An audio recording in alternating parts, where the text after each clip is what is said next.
been sopping it up for centuries, drizzling it over our finest dishes.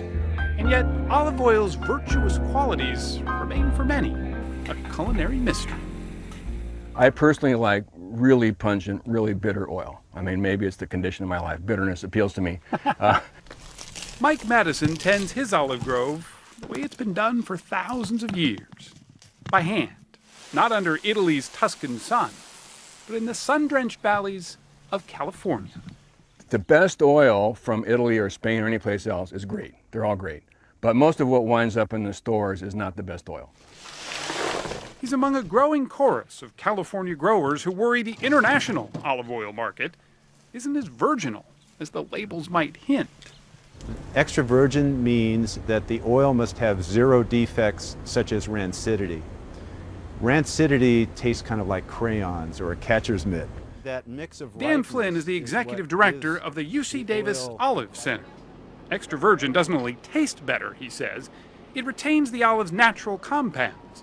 So to find out just how much extra virgin was really extra virgin, some major California olive growers financed a test. The results? We found that 70% or so of the imported oil did not meet the international standards for extra virgin.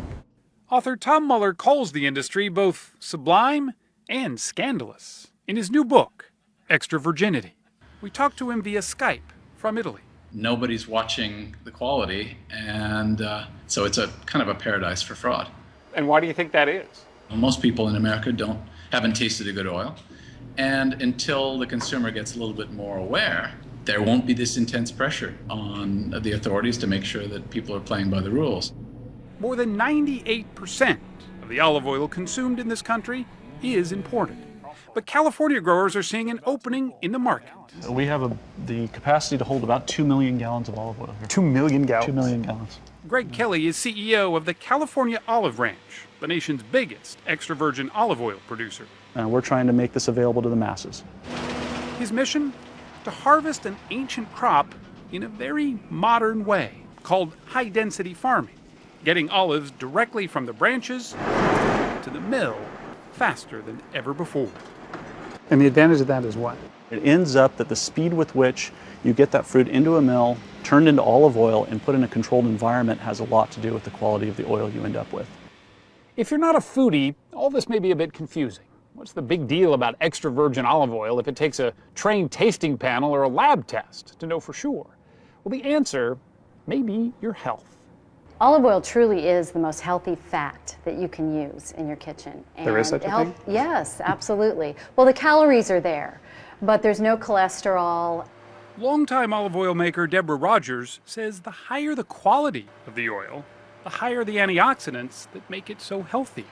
So you're going to put one hand underneath, one hand on top, and you're going At the olive press, the tasting room is often filled with those with curious palates. Isn't that lovely? If you can't taste the extra virgin difference, they're told, their body will likely feel it.